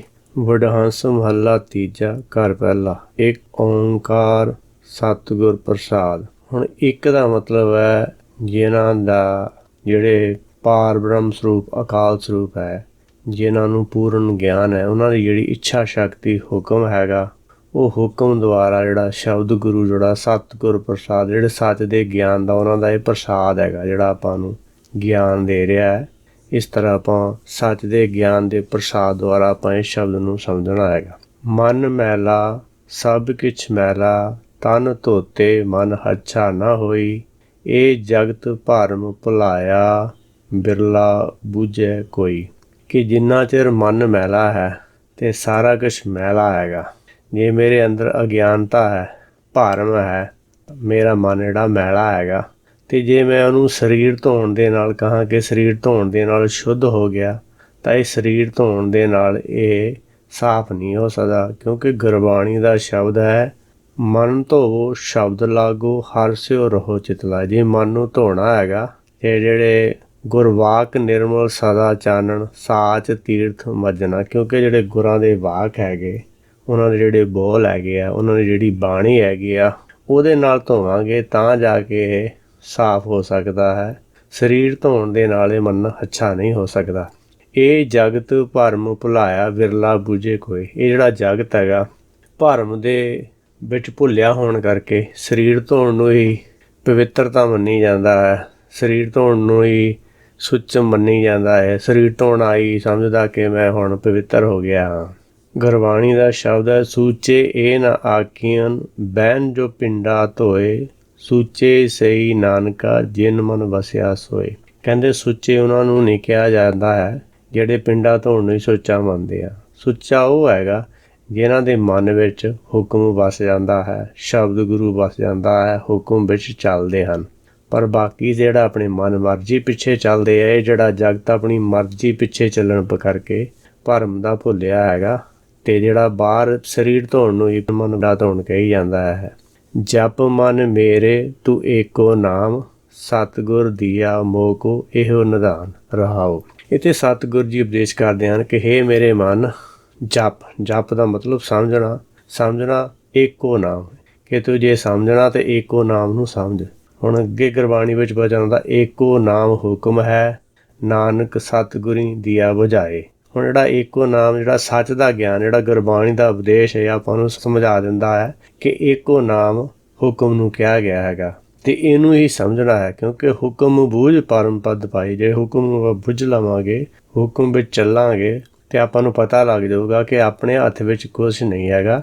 ਜਿਵੇਂ ਜਿਵੇਂ ਹੁਕਮ ਹੁੰਦਾ ਆਪਾਂ ਉਵੇਂ ਉਵੇਂ ਕਰਦੇ ਹਾਂ ਤਾਂ ਆਪਣਾ ਜਿਹੜਾ ਮੈਂ ਕਿਸ ਕਰਤਾ ਵਾਲਾ ਜਿਹੜਾ ਭਰਮ ਉਹ ਖਤਮ ਹੋ ਸਕਦਾ ਹੈ। ਤੇ ਇਸ ਕਰਕੇ ਸਤਿਗੁਰੂ ਜੀ ਕਹਿੰਦੇ ਹਨ ਕਿ ਜੇ ਸਮਝਣਾ ਤਾਂ ਹੁਕਮ ਨੂੰ ਸਮਝਣਾ ਹੈ। ਤੇ ਜਿਹੜਾ ਸਤਿਗੁਰ ਹੀ ਹੈਗਾ, ਜਿਨ੍ਹਾਂ ਨੂੰ ਸੱਚ ਦਾ ਗਿਆਨ ਹੈ, ਉਹਨਾਂ ਨੇ ਮੈਨੂੰ ਇਹ ਖਜ਼ਾਨਾ ਬਖਸ਼ਿਆ ਹੈ। ਇਹ ਜਿਹੜਾ ਗਿਆਨ, ਇਹ ਨਾਮ ਮਿਲਿਆ ਹੈ ਸਾਨੂੰ ਸਤਿਗੁਰਾਂ ਤੋਂ, ਜਿਨ੍ਹਾਂ ਨੂੰ ਸੱਚ ਦਾ ਗਿਆਨ ਹੈ ਉਹਨਾਂ ਤੋਂ ਮਿਲਿਆ ਹੈ। ਜਾਂ ਆਪਾਂ ਨੂੰ ਸਭ ਤੋਂ ਪਹਿਲਾਂ ਤਾਂ ਜਿਹੜੇ ਪਹਿਲੀ ਸਟੇਜ ਵਿੱਚ ਹੈਗਾ, ਆਪਾਂ ਨੇ ਜਿਹੜਾ ਗਿਆਨ ਹੈਗਾ ਆਪਣੇ ਮੂਲ ਨੂੰ ਸਮਝਣਾ ਹੈ। ਜਾਤ ਮੈਂ ਜੋਤ, ਜੋਤ ਮੈਂ ਜਾਤਾ, ਇਸ ਤਨ ਵਿੱਚ ਮਨ ਕੋ ਕੋਈ ਗੁਰਮੁਖੀ ਖੋਜੇ। ਤਨ ਵਿੱਚੋਂ ਮਨ ਖੋਜਣਾ ਹੈਗਾ ਤੇ ਜਿਵੇਂ ਜਿਵੇਂ ਖੋਜਾਂਗੇ ਫਿਰ ਪਤਾ ਲੱਗੂਗਾ ਕਿ ਜਿਹੜਾ ਆਪਣੇ ਅੰਦਰ ਗਿਆਨ ਹੈਗਾ, ਜਿਹੜੀ ਅੰਦਰ ਅਗਿਆਨਤਾ ਹੈਗੀ, ਉਹਦੇ ਕਰਕੇ ਆਪਾਂ ਦੁਖੀ ਹੈਗੇ ਹਾਂ। ਤੇ ਜੇ ਅਗਿਆਨਤਾ ਨੂੰ ਛੱਡ ਕੇ ਆਪਾਂ ਸੱਚ ਦਾ ਗਿਆਨ ਲੈ ਲਈਏ, ਆਪਣਾ ਆਪੇ ਦਾ ਗਿਆਨ ਲੈ ਲਈਏ, ਹੁਕਮ ਨੂੰ ਸਮਝਣ ਲੱਗ ਜਾਈਏ, ਹੁਕਮ ਵਿੱਚ ਚੱਲਣ ਲੱਗ ਜਾਈਏ, ਤਾਂ ਇਹ ਆਪਣਾ ਮਨ ਸ਼ਾਂਤ ਹੋ ਸਕਦਾ ਹੈ। ਇਹੋ ਹੀ ਸਤਿਗੁਰਾਂ ਨੇ ਖਜ਼ਾਨਾ ਆਪਾਂ ਨੂੰ ਬਖਸ਼ਿਆ ਹੈ ਗੁਰੂ ਗ੍ਰੰਥ ਸਾਹਿਬ ਦੇ ਰੂਪ ਵਿੱਚ। ਸਿੱਧ ਕੇ ਆਸਣ ਜੇ ਸਿੱਖੇ, ਇੰਦਰੀ ਵਸ ਕਰ ਕਮਾਏ, ਮਨ ਕੀ ਮੈਲ ਨਾ ਉਤਰੇ, ਹਉਮੈ ਮੈਲ ਨਾ ਜਾਏ। ਸਿੱਧਾਂ ਨੇ ਕੀ ਕੀਤਾ ਹੈਗਾ, ਇਹ ਗੱਲਾਂ ਸਾਰੀਆਂ ਸੁਣ ਗੱਲਾਂ ਆਕਾਸ਼ ਕੀ ਕੀਟਾ ਆਈ ਰੀਸ। ਇਹ ਆਕਾਸ਼ ਦੀਆਂ ਗੱਲਾਂ ਹੈਗੀਆਂ ਤੇ ਕੀੜਿਆਂ ਨੇ ਰੀਸ ਕਰ ਲਈ ਹੈਗੀ ਆ। ਸਿੱਧਾਂ ਨੇ ਕੀ ਕੀਤਾ, ਜਿਹੜੇ ਅਰਥ ਅੰਤਰਮੁਖੀ ਸੀਗੇ ਉਹਨੂੰ ਬਾਹਰਮੁਖੀ ਕਰ ਲਿਆ, ਉਹਨਾਂ ਨੂੰ ਸਰੀਰ 'ਤੇ ਟਿਕਾ ਲਿਆ। ਸਰੀਰ 'ਤੇ ਟਿਕਾਉਣ ਕਰਕੇ ਕੀ, ਉਹਨਾਂ ਨੇ ਇੰਦਰੀਆਂ ਨੂੰ ਆਪਣੀਆਂ ਨੂੰ ਵੱਸ ਕਰਨ ਦੇ ਲਈ ਕਈ ਤਰੀਕਿਆਂ ਦੇ ਆਸਣ ਕਰਨੇ ਸ਼ੁਰੂ ਕਰ ਦਿੱਤੇ। ਹੁਣ ਸਤਿਗੁਰੂ ਜੀ ਦਾ ਵਚਨ ਹੈ, ਬਰਮੀ ਮਾਰੀ ਸਾਪ ਨਾ ਮਾਰੀ। ਹੁਣ ਸਰੀਰ ਨੂੰ ਕਸ਼ਟ ਦੇਣ ਦੇ ਨਾਲ ਜਿਹੜਾ ਅੰਦਰ ਸੱਪ ਹੈ, ਜਿਹੜਾ ਮਨ ਹੈਗਾ, ਉਹ ਥੋੜ੍ਹਾ ਮਰਨ ਵਾਲਾ ਹੈਗਾ, ਉਹ ਤਾਂ ਗਿਆਨ ਦੇ ਨਾਲ ਸਮਝਾਉਣ ਵਾਲਾ ਹੈਗਾ। ਇਸ ਤਰ੍ਹਾਂ ਕਰਨ ਨਾਲ ਕੀ ਹੋਇਆ, ਕਹਿੰਦੇ ਮਨ ਕੀ ਮੈਲ ਨਾ ਉਤਰੇ, ਹਉਮੈ ਮੈਲ ਨਾ ਜਾਏ। ਇਹਦੇ ਨਾਲ ਕਹਿੰਦੇ ਮਨ ਦੀ ਮੈਲ ਨਹੀਂ ਉਤਰਦੀ, ਕਿਉਂਕਿ ਹਉਮੈ ਵਿੱਚ ਸਾਰੇ ਹਉਮੈ ਕਰਮ ਕਮਾਵਣੇ। ਹੁਣ ਹਉਮੈ ਵਿੱਚ ਜਿੰਨੀ ਦੇਰ ਆਪਾਂ ਕੰਮ ਕਰਦੇ ਹਾਂ, ਉਹਦੇ ਨਾਲ ਸਗੋਂ ਕਿ ਹੰਕਾਰ ਵੱਧਦਾ ਹੈ, ਨਾ ਕਿ ਘਟਦਾ ਹੈਗਾ। ਗੁਰਬਾਣੀ ਦਾ ਵਚਨ ਹੈ, ਇੰਦਰੀ ਸਬਲ ਨਿਬਲ ਵਿਵੇਕ ਬੁੱਧ, ਪਰਮਾਰਥ ਪ੍ਰਵੇਸ਼ ਨਹੀਂ। ਹੁਣ ਜਿੰਨਾ ਚਿਰ ਜਿਹੜੀ ਆਪਣੀ ਬੁੱਧੀ ਹੈਗੀ ਆ, ਉਹ ਮਨ ਕਾ ਕਹਿਆ ਮਨਸਾ ਕਰੇ, ਇਹ ਮਨ ਪਾਪ ਪੁੰਨ ਚਰੇ। ਜਿੰਨਾ ਚਿਰ ਬੁੱਧੀ ਮਨ ਦੇ ਪਿੱਛੇ ਲੱਗਦੀ ਹੈ, ਉਹਨਾਂ ਚਿਰ ਇਹ ਪਾਪ ਪੁੰਨ ਦੀ ਗੱਲ ਕਰਦੀ ਹੈ। ਇਸ ਕਰਕੇ ਪਾਪ ਪੁੰਨ ਨੂੰ ਜਿੰਨਾ ਚਿਰ ਮੰਨਦਾ ਹੈ, ਇਹਦਾ ਜਿਹੜਾ ਪਰਮਾਰਥ ਸੱਚ ਦੇ ਵੱਲ ਜਾਂ ਹੁਕਮ ਦੇ ਵੱਲ ਇਹਦੀ ਜਿਹੜੀ ਪਿੱਠ ਹੈਗੀ ਆ, ਇਸ ਕਰਕੇ ਪਰਮਾਰਥ ਵਿੱਚ ਇਹਦਾ ਪ੍ਰਵੇਸ਼ ਨਹੀਂ ਉਹਨਾਂ ਚਿਰ। ਇਸ ਕਰਕੇ ਪਹਿਲੀ ਕਰੂਪ ਕੁਜਾਤ ਕੁਲੱਖਣੀ, ਸਹੁਰੇ ਪਈਏ ਬੁਰੀ। ਹੁਣ ਜਿਹੜੀ ਬੁੱਧੀ ਸੰਸਾਰ ਤੋਂ ਜੋ ਵੀ ਗਿਆਨ ਲਿਆ ਹੈਗਾ, ਉਹਦੇ ਕਰਕੇ ਜਿਹੜਾ ਹੈਗਾ ਮਨ ਹੈਗਾ, ਉਹ ਸੱਚ ਵੱਲ ਨੂੰ ਨਹੀਂ ਚੱਲਦਾ ਹੈਗਾ। ਹੁਣ ਇੰਦਰੀ ਜਿਹੜਾ ਹੈਗਾ, ਸ਼ਬਦ ਇੰਦਰੀ ਕੋਈ ਇਹ ਗਿਆਨ ਇੰਦਰੀਆਂ ਜਾਂ ਸਰੀਰਕ ਅੰਗ ਨੂੰ ਨਹੀਂ ਕਿਹਾ ਗਿਆ ਹੈਗਾ। ਇੰਦਰੀ ਜਿਹਬਾ ਏਕ ਸੁਆਓ, ਜਿਹੜੀ ਅੰਦਰ ਬੁੱਧੀ ਹੈ, ਅਕਲ ਹੈ, ਆਤਮਾ ਹੈ, ਰਾਮ ਹੈ, ਉਹਨੂੰ ਇੰਦਰੀ ਕਿਹਾ ਗਿਆ ਹੈਗਾ। ਤੇ ਉਹਦਾ ਜਿਹੜਾ ਇੰਦਰੀ ਜਿਹਬਾ ਏਕ ਸੁਆਓ, ਹੁਣ ਜਿਹੜਾ ਜੋ ਕੁਛ ਵੀ ਬੋਲਦੇ ਹੈਗੇ ਆਪਾਂ ਜੀਵ ਦੁਆਰਾ, ਅਸਲ 'ਚ ਬੋਲਣ ਵਾਲੀ ਜਿਹੜੀ ਸ਼ਕਤੀ ਹੈ ਅੰਦਰ, ਉਹਨੂੰ ਇੰਦਰੀ ਕਿਹਾ ਗਿਆ ਹੈ। ਹੁਣ ਇੰਦਰੀ ਨੂੰ ਬਸ ਇੰਦਰੀ ਜਿੱਤ ਪੰਜ ਦੋਖ ਤੇ ਰਹਿਤ, ਨਾਨਕ ਕੋਟ ਮਦੇ ਕੋ ਐਸਾ ਅਪਰਸ। ਇੰਦਰੀ ਜਿੱਤ, ਹੁਣ ਇੰਦਰੀ ਨੂੰ ਜਿੱਤਣਾ ਕੀ ਹੈ, ਆਪਣੀ ਅਕਲ ਨੂੰ ਜਿੱਤਣਾ, ਆਪਣੇ ਮਨ ਨੂੰ ਜਿੱਤਣਾ ਹੈਗਾ। ਮਨ ਅਗਿਆਨਤਾ ਨੂੰ ਜਿੱਤਣਾ ਹੈਗਾ, ਦੁਰਮਤ ਨੂੰ ਜਿੱਤਣਾ ਹੈਗਾ, ਆਪਣੀ ਕਲਪਨਾ ਨੂੰ ਜਿੱਤਣਾ ਹੈਗਾ। ਹੁਣ ਜੇ ਇੰਦਰੀ ਜਿੱਤ ਪੰਜ ਦੋਖ ਤੇ ਰਹਿਤ, ਜੇ ਆਪਾਂ ਆਪਣੇ ਮਨ ਬੁੱਧੀ ਨੂੰ ਜਿੱਤ ਲਈਏ, ਜਾਂ ਕਹਿ ਲਓ ਕਿ ਬੁੱਧ ਬਦਲੀ ਸਿੱਧ ਪਾਈ, ਮਨ ਜਿਹੜਾ ਹੈਗਾ ਆਪਣੀਆਂ ਇੱਛਾਵਾਂ ਨੂੰ ਤਿਆਗ ਦੇਵੇ, ਹੁਕਮ ਅਨੁਸਾਰ ਹੀ ਹੋ ਜਾਵੇ, ਤਾਂ ਜਿਹੜੀ ਇੰਦਰੀ ਹੈਗੀ ਆ ਫਿਰ ਨਿਬਲ ਨਹੀਂ, ਫਿਰ ਸਬਲ ਹੋ ਸਕਦੀ ਹੈ। ਪਰ ਹੁਣ ਇਹ ਸੰਸਾਰੀ ਗਿਆਨ ਲੈਣ ਕਰਕੇ ਇਹ ਅੜੀ ਹੋਈ ਹੈ। ਇਹ ਬੁੱਧੀ ਜਿਹੜੀ ਆਪਣੀ, ਹਰੇਕ ਬੰਦੇ ਦੀ ਜਿਹੜੀ ਆਪਣੀ ਬੁੱਧੀ ਹੈ, ਉਹੀ ਸੱਚ ਵੱਲ ਨੂੰ ਜਾਣ ਤੋਂ ਰੋਕਦੀ ਹੈ। ਇਸੇ ਕਰਕੇ ਕਿਹਾ, ਗੁਰ ਕੀ ਮਤ ਧੁਲੇ ਆਨੇ, ਭਗਤੀ ਬਿਨਾ ਬਹੁਤ ਡੂਬੇ ਸਿਆਣੇ। ਕਿ ਤੂੰ ਗੁਰੂ ਦੀ ਮੱਤ ਲੈ ਲਾ, ਗੁਰਬਾਣੀ ਦਾ ਉਪਦੇਸ਼ ਸੁਣ ਕੇ ਉਹਨੂੰ ਮੰਨ ਲਾ, ਨਹੀਂ ਤਾਂ ਇਹ ਤੋਂ ਬਗੈਰ ਬਹੁਤ ਸਿਆਣੇ ਡੁੱਬ ਗਏ ਹੈਗਾ। ਹੁਣ ਸਭ ਤੋਂ ਵੱਡੀ ਆਪਾਂ ਨੂੰ ਪ੍ਰੋਬਲਮ ਇਹ ਆ ਰਹੀ ਹੈ ਕਿ ਆਪਾਂ ਗੁਰਬਾਣੀ ਦਾ ਜਿਹੜਾ ਉਪਦੇਸ਼ ਹੈਗਾ, ਜਿਹੜੀ ਆਪਾਂ ਨੂੰ ਸੰਸਾਰ ਵਿੱਚੋਂ ਜੋ ਵੀ ਗਿਆਨ ਮਿਲਿਆ ਹੈ, ਜਿਹੜੀ ਅਕਲ ਮਿਲੀ ਹੈ, ਬੁੱਧ ਮਿਲੀ ਹੈ, ਜਿਹੜਾ ਗਿਆਨ ਮਿਲਿਆ ਹੈ, ਉਹਦੀਆਂ ਐਨਕਾਂ ਲਾ ਕੇ ਆਪਾਂ ਗੁਰੂ ਗ੍ਰੰਥ ਸਾਹਿਬ ਨੂੰ ਸਮਝਣ ਦੀ ਕੋਸ਼ਿਸ਼ ਕਰ ਰਹੇ ਹਾਂ। ਇਸੇ ਕਰਕੇ ਆਪਾਂ ਨੂੰ ਇਹਦੀ ਸਮਝ ਨਹੀਂ ਆ ਰਹੀ। ਜੇ ਇਹਨੂੰ ਸਮਝਣਾ ਤੇ ਆਪਾਂ ਨੂੰ ਇਹਦਾ ਉਪਦੇਸ਼ ਸੁਣ ਕੇ ਮੰਨਣਾ ਪਊਗਾ, ਉਹਨੂੰ ਆਪਣੇ ਜੀਵਨ ਵਿੱਚ ਢਾਲਣਾ ਪਊਗਾ, ਫਿਰ ਜਾ ਕੇ ਗੁਰ ਕਾ ਸ਼ਬਦ ਕਮਾਏ। ਹੁਣ ਗੁਰ ਕਾ ਸ਼ਬਦ ਕੀ ਹੈ? ਗਿਆਨ ਦੇ ਸ਼ਬਦ ਦੀ ਵਿਚਾਰ ਕਰਕੇ ਉਹਨੂੰ ਆਪਣੇ ਤੇ ਲਾਗੂ ਕਰਨਾ ਹੈਗਾ। ਇਸ ਮਨ ਕੋ ਹੋਰ ਸੰਜਮ ਕੋ ਨਹੀਂ, ਵਿਣ ਸਤਿਗੁਰ ਕੀ ਸਰਣਾਏ। ਸਤਿਗੁਰ ਮਿਲੀਏ ਉਲਟੀ ਭਈ, ਕਹਿਣਾ ਕਿਛੂ ਨਾ ਜਾਏ। ਕਿ ਇਹ ਜਿਹੜਾ ਮਨ ਹੈ, ਇਹਨੂੰ ਹੋਰ ਕਿਸੇ ਸੰਜਮ ਦੇ ਨਾਲ ਨਹੀਂ ਚੇਂਜ ਕੀਤਾ ਜਾ ਸਕਦਾ, ਨਹੀਂ ਜਿੱਤਿਆ ਜਾ ਸਕਦਾ, ਜਿੰਨਾ ਚਿਰ ਆਪਾਂ ਸੱਚ ਦੇ ਗਿਆਨ ਦੀ ਸ਼ਰਨ ਵਿੱਚ ਨਹੀਂ ਜਾਂਦੇ। ਕਹਿੰਦੇ ਮਨ ਮੇ ਆਪ ਮਨ ਆਪਣੇ ਮਾਏ। ਕਿਉਂਕਿ ਮਨ ਜੇ ਆਪਣੇ ਅੰਦਰ ਜਾਊਗਾ ਤੇ ਇਹਦੇ ਅੰਦਰ ਸੱਚ ਹੈ, ਤੇ ਜਿਹੜਾ ਝੂਠ ਹੈ ਸਾਰਾ ਬਾਹਰ ਰਹੇਗਾ। ਜੇ ਸੱਚ ਦਾ ਗਿਆਨ ਇਹਨੂੰ ਜਦੋਂ ਮਿਲ ਜਾਂਦਾ ਹੈਗਾ, ਇਹਨੂੰ ਪਤਾ ਲੱਗ ਜਾਂਦਾ ਕਿ ਤੂੰ ਹੀ ਸੱਚ ਸਰੂਪ ਹੈ, ਮਨ ਤੂੰ ਜੋਤ ਸਰੂਪ ਹੈ, ਆਪਣਾ ਮੂਲ ਪਛਾਣ। ਉਲਟੀ ਭਈ, ਫਿਰ ਇਹ ਮਾਇਆ ਵੱਲੋਂ ਆਪਣਾ ਧਿਆਨ ਉਲਟਾ ਕੇ ਆਪਣੇ ਮੂਲ ਵੱਲ ਕਰ ਦਿੰਦਾ ਹੈ। ਕਹਿਣਾ ਕਿਛੂ ਨਾ ਜਾਏ। ਫਿਰ ਇਹਦੀ ਜਿਹੜੀ ਗਤ ਮਿੱਤ ਹੈ ਕਹੀ ਨਹੀਂ ਜਾ ਸਕਦੀ। ਫਿਰ ਇਹਦਾ ਜਿਹੜੀ ਕੋਈ ਗੱਲ ਜਿਹੜੀ ਉਹ ਕਹਿਣ ਤੋਂ ਬਾਹਰ ਦੀ ਗੱਲ ਹੈ। ਕਹਿੰਦੇ ਮੰਨੇ ਕੀ ਗਤ ਕਹੀ ਨਾ ਜਾਏ, ਜੇ ਕੋ ਕਹੇ ਪਿੱਛੇ ਪਛਾਏ। ਜਿਹੜਾ ਸੱਚ ਨੂੰ ਮੰਨ ਲੈਂਦਾ ਹੈ, ਉਹਦੀ ਗਤੀ ਕਿੰਨੀ ਤੇਜ਼ ਅੱਗੇ ਛੇਤੀ ਤੋਂ ਛੇਤੀ ਹੋ ਸਕਦੀ ਹੈ, ਉਹ ਕਿਹਾ ਨਹੀਂ ਜਾ ਸਕਦਾ। ਕਿਉਂਕਿ ਮਨ ਝੂਠਾ ਜਮ ਜੋਹਿਆ, ਔਗਣ ਚੱਲੇ ਨਾਲ। ਮਨ ਮੇ ਮਨ ਉਲਟੋ ਮਰੇ, ਜੇ ਗੁਣ ਹੋਵੇ ਨਾਲ। ਮਨ ਝੂਠਾ ਹੈਗਾ ਤੇ ਜਮ ਇਹਦੇ ਤੇ ਨਿਗਾਹ ਰੱਖਦਾ ਹੈ, ਕਿਉਂਕਿ ਇਹਦੇ ਵਿੱਚ ਔਗਣ ਹਨ। ਪਰ ਜੇ ਇਹ ਔਗਣਾਂ ਨੂੰ ਛੱਡ ਕੇ ਗੁਣਾਂ ਵਿੱਚ ਬਦਲ ਲਏ ਤਾਂ ਇਹ ਮਰ ਜਾਂਦਾ ਹੈ। ਮਰਨ ਦਾ ਮਤਲਬ ਇਹਦਾ ਸੁਭਾਅ ਬਦਲ ਜਾਂਦਾ ਹੈ, ਸੱਚ ਸਰੂਪ ਬਣ ਜਾਂਦਾ ਹੈ। ਤੇ ਜੇ ਇਹਦੇ ਵਿੱਚ ਗੁਣ ਪੈਦਾ ਹੋ ਜਾਣ, ਜੇ ਇਹਦੇ ਵਿੱਚ ਗੁਣ ਪੈਦਾ ਹੋ ਜਾਂਦੇ ਹਨ 8, ਤੇ ਫਿਰ ਉਹਦੀ ਜਿਹੜੀ ਆ ਅਸ਼ਟਵੀਂ ਅਸ਼ਟ ਧਾਤ ਕੀ ਕਾਇਆ, ਤਾਂ ਮੈਂ ਅਕੁਲ ਮਹਾਨਿਧੀ ਰਾਇਆ। ਫਿਰ ਉਹ ਅਸ਼ਟ ਧਾਤ ਦੀ ਕਾਇਆ 8 ਗੁਣਾਂ ਵਾਲੀ ਕਾਇਆ ਬਣ ਜਾਂਦੀ ਹੈਗੀ ਆ। ਭਣਤ ਨਾਨਕ ਸਤਿਗੁਰ ਕੋ ਮਿਲਦੋ ਮਰੇ, ਗੁਰ ਕੇ ਸ਼ਬਦ ਫਿਰ ਜੀਵੇ ਕੋਈ। ਮਮਤਾ ਕੀ ਮਲ ਉਤਰੇ, ਇਹ ਮਨ ਆਚਾ ਹੋਏ।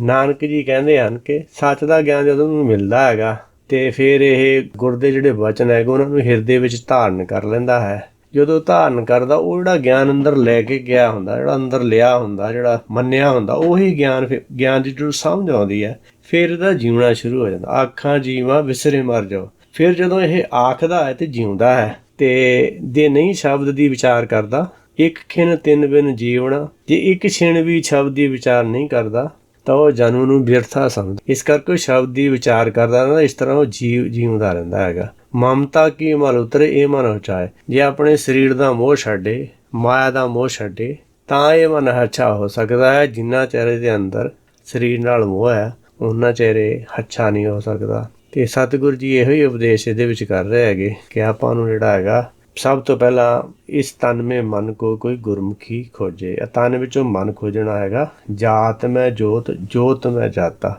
ਅਕਲ ਕਲਾ ਭਰਪੂਰ ਹੈ। ਅਕਲ ਦੇ ਵਿੱਚ ਭਰਪੂਰ ਹੈਗਾ ਉਹ ਸੱਚ ਸਰੂਪ ਹੈਗਾ, ਉਹ ਸੱਚ ਦੀ ਹੀ ਇੱਛਾ ਸ਼ਕਤੀ ਹੈਗੀ ਹੈ। ਆਪਾਂ ਜੇ ਉਹਦੇ ਨਾਲ ਜੁੜਾਂਗੇ, ਆਪਾਂ ਨੂੰ ਉਹਦੇ ਵਿੱਚੋਂ ਸੱਚ ਮਿਲੂਗਾ, ਤਾਂ ਮਨ ਇਹ ਅੱਛਾ ਹੋ ਸਕਦਾ ਹੈ। ਹੋਰ ਬਾਹਰੀ ਤਰੀਕੇ ਨਾਲ ਜ਼ਮੀਨ ਜਮਾ ਕੇ ਵਿਕੇ ਸਦੀਵ ਕਰਮ ਭਰਮ ਹੈਗਾ। ਪਾਠ ਪੜਿਓ ਔਰ ਵੇਦ ਵਿਚਾਰਿਓ, ਨਿਵਲ ਭੁਵਨਗਮ ਸਾਧੇ। 5 ਜਨਾਂ ਸੇ ਸੰਗ ਰਸ ਉਟਕਿਓ, ਅਦਕ ਅਹੰ ਬੁੱਧੀ ਬਾਧੇ। ਨਹੀਂ ਤਾਂ ਹੋਰ ਜਿੰਨੇ ਵੀ ਤਰੀਕੇ ਹੈਗੇ ਆ, ਪਾਠ ਪੜ੍ਹਦੇ ਆ, ਹੋਰ ਦਾਨ ਪੁੰਨ ਕਰਦੇ ਆ, ਉਹਨਾਂ ਦੇ ਨਾਲ ਤਾਂ ਹੰਕਾਰ ਵਧਣਾ ਹੈਗਾ। ਤੇ ਜਿਹੜਾ ਮਨ ਜਿਹੜਾ ਹੈਗਾ ਕਿ ਸਟਰੋਂਗ ਹੁੰਦਾ, ਉਹਦੇ ਨਾਲ ਜ਼ਿਆਦਾ ਮਜ਼ਬੂਤ ਹੁੰਦਾ ਹੈਗਾ। ਮਨ ਨੂੰ ਨੀਵਾਂ ਕਰਨਾ ਹੈਗਾ।